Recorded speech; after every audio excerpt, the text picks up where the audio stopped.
मित्रों, हमारे देश की चुनावी व्यवस्था ऐसी है, लोकसभा का चुनाव होता है, ज्यादा नुकसान नहीं करता है, असेंबली का चुनाव होता है, ज्यादा नुकसान नहीं करता है, लेकिन जब ग्राम पंचायत का चुनाव होता है, एक गांव के अंदर चुनाव होता है, तो परिवार के परिवार बिखर जाते हैं, गांव के अंदर दरार हो जाती है और गांव के अंदर सालों तक संघर्ष का माहौल रहता है। इस गांव के अंदर झगड़े न हो, गांव में एकता बनी रहे, इसलिए हमने एक समृद्ध गांव की योजना बनाई और समृद्ध गांव की योजना के तहत मैंने लोगों से कहा कि गांव मिलजुल करके अपनी सर्वसम्मति से चुनाव करें, डेमोक्रेटिकली सब मिलकर के अपने जनप्रतिनिधि तय करें और चुनाव को टालें। और जैसे राष्ट्रपति का चुनाव सर्वसम्मति से अगर हो सकता है, तो सरपंच का चुनाव भी सर्वसम्मति से किया जा सकता है। अगर भारत में राष्ट्रपति का चुनाव निर्विरोध हो सकता है, वो अगर अच्छी डेमोक्रेसी की निशानी है, तो गांव के पंचायत के प्रमुख का चुनाव भी अगर सर्वसम्मति से होता है, तो डेमोक्रेसी की अच्छी निशानी है। मैंने एक माहौल खड़ा किया और आज परिणाम ये हुआ है, अभी मेरे गुजरात के अंदर पंचायत का चुनाव भी है, 45% बेसिस पर सबने सर्वसम्मति से काम किया और समाज की एकता बनाने का एक समर्थ गांव का उदाहरण प्रस्तुत किया। സുഹൃത്തുക്കളെ, തെരഞ്ഞെടുപ്പ് കാലം പലപ്പോഴും നമ്മുടെ ഇടയിൽ ഭിന്നതയെ വളർത്തുന്ന ഒരു കാലമായി കാണാറുണ്ട്. അത് നമ്മൾ നേരിടുന്ന ഒരു വലിയ പ്രശ്നമാണ്. ഒരുപക്ഷെ ലോക്സഭാ തെരഞ്ഞെടുപ്പിലോ നിയമസഭാ തെരഞ്ഞെടുപ്പിലോ അത് അത്ര കണ്ട് ഭീകരമായി ദൃശ്യമാകുന്നില്ല. പക്ഷേ ഗ്രാമപഞ്ചായത്തുകളുടെ തെരഞ്ഞെടുപ്പ് വരുമ്പോൾ ഓരോ കുടുംബത്തിലും ഭിന്നതയുണ്ടാകുന്നു. സഹോദരനും സഹോദരനും തമ്മിൽ ഭിന്നത വളരുന്നു, ഗ്രാമത്തിന്റെ ഉള്ളിൽ ശിഥിലത വളരുന്നു, തകരുന്നു. ഈ ഒരു സാഹചര്യം ഗ്രാമങ്ങളിൽ ഒരു തരത്തിൽ അനൈക്യത്തെ വളർത്തുകയും ഗ്രാമങ്ങളെ തകർക്കുകയും ചെയ്യുന്ന സാഹചര്യം ഇന്ന് നിലനിൽക്കുന്നുണ്ട് എന്ന് മനസ്സിലാക്കിക്കൊണ്ട് കേന്ദ്ര സർക്കാർ അവിടെ ഗുജറാത്തിൽ പ്രഖ്യാപനം നടത്തി സമൃദ്ധ ഗാവ് യോജന എന്നൊരു പദ്ധതി പ്രഖ്യാപിച്ചു. ആ പദ്ധതി പ്രകാരം ഞങ്ങൾ അവിടുത്തെ ജനങ്ങളോട് പറഞ്ഞത്, നിങ്ങൾ ഓരോ ഗ്രാമത്തിലെയും തെരഞ്ഞെടുപ്പിന്റെ സന്ദർഭത്തിൽ ഒരുമിച്ച് കൂടുക, ഗ്രാമത്തിലെ ജനങ്ങൾ എല്ലാവരും ഒത്തുകൂടി പരമമായ ജനാധിപത്യത്തിന്റെ അത്യുജ്വലമായ മാതൃകയെന്നോണം എല്ലാവരും സർവസമ്മതിയോടുകൂടി അവരുടെ സർപഞ്ചിനെ, അവരുടെ പഞ്ചായത്ത് മെമ്പറെ തെരഞ്ഞെടുക്കുന്ന ഒരവസ്ഥ ഉണ്ടാകണം, അതിന് തയ്യാറാകണം എന്നവരോട് പറഞ്ഞു. എപ്രകാരമാണോ ഒരു നാടിന്റെ ജനാധിപത്യ വ്യവസ്ഥ ഏറ്റവും ആരോഗ്യകരമാണ് എന്ന് പറയുന്നത്, രാഷ്ട്രപതിയുടെ തെരഞ്ഞെടുപ്പ് നടക്കുമ്പോൾ യാതൊരു വിധത്തിലുള്ള ഭിന്നാഭിപ്രായങ്ങളും ഇല്ലാതെ ഐകകണ്ഠ്യേന എപ്പോഴാണ് തെരഞ്ഞെടുക്കപ്പെടുന്നത് അപ്പോഴാണ് നമ്മുടെ നാടിന്റെ ജനാധിപത്യ വ്യവസ്ഥ ഏറ്റവും ഭേദമെന്ന് പറയുന്നത്. ഇതേപോലെ ഓരോ ഗ്രാമത്തിലെയും സർപഞ്ചിനെ, പഞ്ചായത്ത് അംഗത്തെ തെരഞ്ഞെടുക്കുന്ന കാര്യത്തിലും സർവസമ്മതിയോടുകൂടി എല്ലാവർക്കും സ്വീകാര്യമായ തെരഞ്ഞെടുക്കാൻ കഴിയുക എന്നത് തീർച്ചയായിട്ടും ഭാരതത്തിലെ ജനാധിപത്യ മൂല്യങ്ങളുടെ അത്യുജ്വലമായ നിദർശനമാണ്.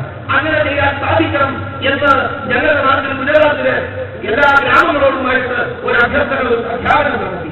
സുഹൃത്തുക്കളെ, ഇപ്പോൾ ഗുജറാത്തിലെ പഞ്ചായത്ത് തെരഞ്ഞെടുപ്പുകൾ കഴിഞ്ഞിരിക്കുകയാണ്.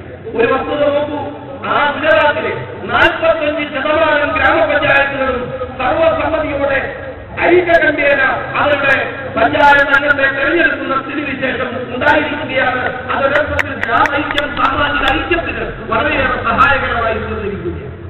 मित्रों, गुजरात के अंदर 15% ट्राइबल पॉपुलेशन है, मेरे आदिवासी भाई बहन रहते हैं। गुजरात ने एक गुजरात पैटर्न नाम की योजना विकसित की है, जहां हम विकास के काम सीधे सीधे धन आदिवासियों के हाथ में देते हैं और आदिवासी उसके पाई का उपयोग करते हुए विकास का काम करते हैं। और आज पूरे हिंदुस्तान में गुजरात पैटर्न एक मॉडल के रूप में काम कर रहा है। हिंदुस्तान की सभी राज्य सरकारें इस गुजरात पैटर्न का मॉडल ट्राइबल डेवलपमेंट के लिए विकास करती हुए मेरे यहाँ अध्ययन दे दी जाती है. ഗുജറാത്ത് 15% വനവാസി സഹോദരങ്ങളുള്ള നാടാണ്. ആ വനവാസി സഹോദരങ്ങളുടെ ഉയർച്ചയ്ക്ക് വേണ്ടി വളരെ സവിശേഷതയാർന്ന ഒരു ഗുജറാത്തി പദ്ധതി ഞങ്ങൾ വനവാസി വികസന പ്രവർത്തനത്തിന് വേണ്ടി പ്രയോജനപ്പെടുത്തി അത് പ്രഖ്യാപിച്ചു. ധനം വികസനത്തിന് വേണ്ടിയിട്ടുള്ള വനവാസി അടിസ്ഥാനത്തിന് വേണ്ടിയിട്ടുള്ള വികസന ധനം നേരിട്ട് വനവാസികൾക്ക് നൽകുകയും അതിന്റെ വികസന പ്രവർത്തനം നടപ്പാക്കുകയും ചെയ്യുന്ന ആ പദ്ധതി തീർച്ചയായിട്ടും അത് ഉണ്ടാക്കിയ പ്രതികരണം അത്ഭുതമായിരുന്നു.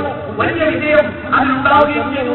ഈ വിജയം മനസ്സിലാക്കിയിട്ട് കേന്ദ്ര സർക്കാർ ഇന്ന് മറ്റ് പ്രദേശങ്ങളിലെ സർക്കാരുകൾ ഇന്ന് ഈ ഗുജറാത്തി പദ്ധതി ട്രൈബൽ ഡെവലപ്മെന്റിന് വേണ്ടിയിട്ടുള്ള ഈ ഗുജറാത്തി പാറ്റേൺ അനുകരിക്കുവാൻ വേണ്ടി നിശ്ചയിച്ചിരിക്കുകയാണ്. मित्रों, हमारा देश कृषि प्रधान देश है। आजादी से आज तक कृषि प्रधान देश के रूप में हमारी चर्चा हुई है, लेकिन हमारे देश के अंदर खेती के क्षेत्र में हालत क्या बनी हुई है? आंध्र का किसान बीटी कॉटन की खेती करता है, महाराष्ट्र का किसान बीटी कॉटन की खेती करता है, और गुजरात का किसान भी बीटी कॉटन की खेती करता है। गुजरात के किसान को वर्षा का पानी कम मिलता है। आंध्र और महाराष्ट्र की तुलना में गुजरात रेगिस्तान के पास फंसा हुआ है। उसके बावजूद भी आंध्र के अंदर बीटी कॉटन की खेती करने वाले किसान 3000 से अधिक किसानों को आत्महत्या करने की नौबत आई है। महाराष्ट्र के अंदर हजारों की तादाद में बीटी कॉटन की खेती करने वाले किसान उनको मौत की नौबत आई है।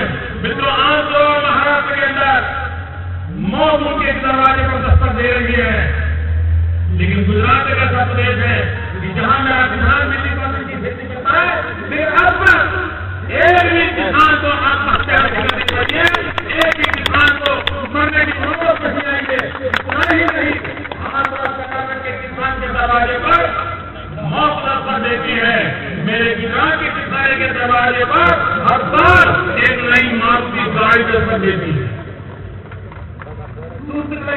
സ്വാതന്ത്ര്യ ലബ്ധിക്ക് ശേഷം ഇന്നോളമുള്ള ഭാരതത്തിന്റെ ചരിത്രം നോക്കിയാൽ നമുക്ക് മുമ്പുള്ള ചരിത്രം നോക്കിയാൽ ഒരു വസ്തുത നമുക്ക് മനസ്സിലാക്കാൻ കഴിയും. ഭാരതം അടിസ്ഥാനപരമായി കാർഷിക പ്രധാനമായ ഒരു രാജ്യമാണ്, ഒരു കർഷക രാജ്യമാണ് നമ്മുടെ. ഇന്നുണ്ടായി കൃഷിക്കാരുടെ കർഷകരുടെ അവസ്ഥ നമ്മൾ പരിശോധിച്ച് നോക്കേണ്ടതുണ്ട്. ഉദാഹരണം ഞാൻ പരിശോധിക്കാം. ആന്ധ്രയിലെ പരുത്തി കർഷകർ, ആന്ധ്രയിലെ കർഷകരുടെ പ്രധാനമായ പരുത്തിയാണ് കൃഷി നടത്തുന്നത്. ഇതേപോലെ മഹാരാഷ്ട്രയിലെ കൃഷിക്കാരും പരുത്തി കൃഷി നടത്തുന്നു, ഗുജറാത്തിലെ കർഷകരും പരുത്തി കൃഷി നടത്തുന്നു. ഒരു വ്യത്യാസം, ആന്ധ്രയിലും മഹാരാഷ്ട്രയിലും ഇഷ്ടം പോലെ മഴ കിട്ടുന്നു, അതുകൊണ്ട് തന്നെ വെള്ളമുണ്ട് തന്നെ. ഗുജറാത്തിലാകട്ടെ നമുക്കറിയാം, മരുഭൂമിയോട് ചേർന്ന് കിടക്കുന്ന പ്രദേശം എന്ന നിലയിൽ മഴ വളരെ കമ്മിയാണ് അവിടെ. എന്നാൽ ഒരു വസ്തുത നിങ്ങൾ നോക്കൂ, ആന്ധ്രാപ്രദേശിൽ പ്രതിവർഷം 3000 പരുത്തി കർഷകർ ആത്മഹത്യ ചെയ്യുകയാണ്. മഹാരാഷ്ട്രത്തിലും സ്ഥിതി വ്യത്യസ്തമല്ല. കൃഷി ലാഭയോഗ്യമല്ല കടൽകളിൽ അവര് മഹാരാഷ്ട്രത്തിലെ കർഷകർ പരുത്തി കർഷകരും ആയിരക്കണക്കായി ആത്മഹത്യ ചെയ്തുകൊണ്ടിരിക്കുകയാണ്.